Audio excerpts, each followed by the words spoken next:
ओम श्री परमात्मने नमः। आज हम गीता के दूसरे अध्याय के 49वें श्लोक का अर्थ सहित श्रवण करेंगे। इस श्लोक में भगवान सकाम कर्म की अपेक्षा समबुद्धि की श्रेष्ठता का वर्णन करते हैं। दूरेन ह्यवरम कर्म बुद्धि योगा धनंजय बुद्धौ शरणम मनविच्छ कृपणाः फलहेतवः। व्याख्या। दूरेन ह्यवरम कर्म बुद्धि योगात अर्थात बुद्धि योग अर्थात समता की अपेक्षा सकाम भाव से कर्म करना अत्यंत ही निकृष्ट है। कारण कि कर्म भी उत्पन्न और नष्ट होते हैं तथा उन कर्मों के फल का भी संयोग और वियोग होता है, परंतु योग अर्थात समता नित्य है, उसका कभी वियोग नहीं होता, उसमें कोई विकृति नहीं आती। अतः समता की अपेक्षा सकाम कर्म अत्यंत ही निकृष्ट है। संपूर्ण कर्मों में समता ही श्रेष्ठ है। समता के बिना तो मात्र जीव कर्म करते ही रहते हैं तथा उन कर्मों के परिणाम में जन्मते मरते और दुख भोगते रहते हैं। कारण कि समता के बिना कर्मों में उद्धार करने की ताकत नहीं है। कर्मों में समता ही कुशलता है। अगर कर्मों में समता नहीं होगी तो शरीर में अहंता ममता हो जाएगी और शरीर में अहंता ममता होना ही पशु बुद्धि है। भागवत में शुकदेव जी ने राजा परीक्षित से कहा है, त्वम तु राजन मरिष्येति पशु बुद्धि मीमाम जही, अर्थात हे राजन, अब तुम यह पशु बुद्धि छोड़ दो कि मैं मर जाऊंगा। दूरेन कहने का तात्पर्य है कि जैसे प्रकाश और अंधकार कभी समकक्ष नहीं हो सकते, ऐसे ही बुद्धि योग और सकाम कर्म भी कभी समकक्ष नहीं हो सकते। इन दोनों में दिन रात की तरह महान अंतर है। कारण कि बुद्धि योग तो परमात्मा की प्राप्ति कराने वाला है और सकाम कर्म जन्म मरण देने वाला है। बुद्धौ शरण मनविच्छ, अर्थात तू बुद्धि समता की शरण ले। समता में निरंतर स्थित रहना ही उसकी शरण लेना है। समता में स्थित रहने से ही तुझे स्वरूप में अपनी स्थिति का अनुभव होगा। कृपण फल हेतवः, अर्थात कर्मों के फल का हेतु बनना अत्यंत निकृष्ट है। कर्म कर्म फल कर्म सामग्री और शरीर आदि कारणों के साथ अपना संबंध जोड़ लेना ही कर्म फल का हेतु बनना है। अतः भगवान ने 47वें श्लोक में मां कर्म फल हेतुर्भुर कहकर कर्मों के फल का हेतु बनने में निषेध किया है। कर्म और कर्म फल का विभाग अलग है तथा इन दोनों से जो रहित जो नित्य तत्व है उसका विभाग अलग है।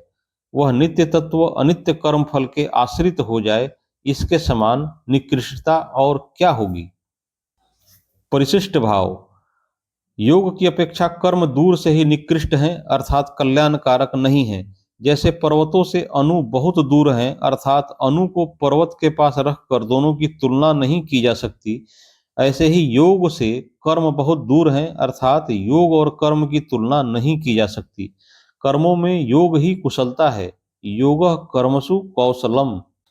इसलिए योग के बिना कर्म निकृष्ट है, निरर्थक है और बाधक है। कर्मणा बध्यते जंतुः। कर्म योग में कर्म कारण सापेक्ष है पर योग कारण निरपेक्ष है। योग की प्राप्ति कर्म से नहीं होती प्रत्युत सेवा त्याग से होती है। अतः कर्म योग कर्म नहीं है, कर्म योग कर्ण निरपेक्ष अर्थात विवेक प्रधान साधन है। अगर सेवा त्याग की प्रधानता न हो तो कर्म होगा, कर्म योग नहीं होगा।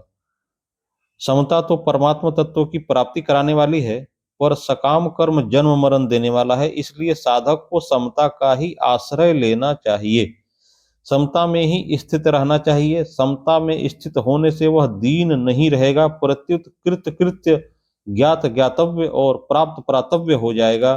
परंतु जो सकाम भाव पूर्वक अपने लिए कर्म करता है वह सदा दीन बद्ध ही रहता है। गीता में कर्म योग के लिए 3 शब्द आए हैं, बुद्धि योग और बुद्धि योग। कर्म योग में कर्म की प्रधानता नहीं है प्रत्युत योग की प्रधानता है। योग बुद्धि और बुद्धि योग तीनों का एक ही अर्थ है।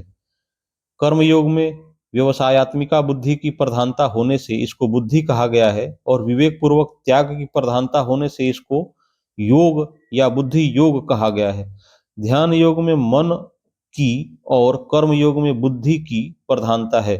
मन के निरोध में स्थिरता और चंचलता दोनों बहुत दूर तक रहती है, क्योंकि इसमें साधक मन को संसार से हटाना और परमात्मा में लगाना चाहता है। मन को संसार से हटाने पर संसार की सत्ता बनी रहती है। यह सिद्धांत है कि जब तक दूसरी सत्ता की मान्यता रहती है, तब तक मन का सर्वथा निरोध नहीं हो सकता। इसलिए समाधि तक पहुंचने पर भी समाधि और व्युत्थान ये दो अवस्थाएं रहती हैं, परंतु बुद्धि की प्रधानता रहने पर कर्मयोग में विवेक की मुख्यता रहती है। विवेक में सत और असत दोनों रहते हैं। कर्मयोगी असत वस्तुओं को सेवा सामग्री मानकर उनको दूसरों की सेवा में लगा देता है, जिससे असत का त्याग शीघ्र और सुगमता पूर्वक हो जाता है। मन का निरोध करना निरंतर नहीं होता, प्रत्युत समय समय पर और एकांत में होता है, परंतु व्यवसायत्मिका बुद्धि अर्थात बुद्धि का एक निश्चय निरंतर रहता है। नारायण नारायण नारायण। अगली वीडियो में हम गीता के क्रमशः श्लोकों का अर्थ सहित श्रवण करेंगे। कृपया इस चैनल को सब्सक्राइब कर लें ताकि कोई भी वीडियो मिस ना हो, और यदि वीडियो अच्छी लगी हो तो लाइक करना ना भूलें। आप सभी को प्रणाम।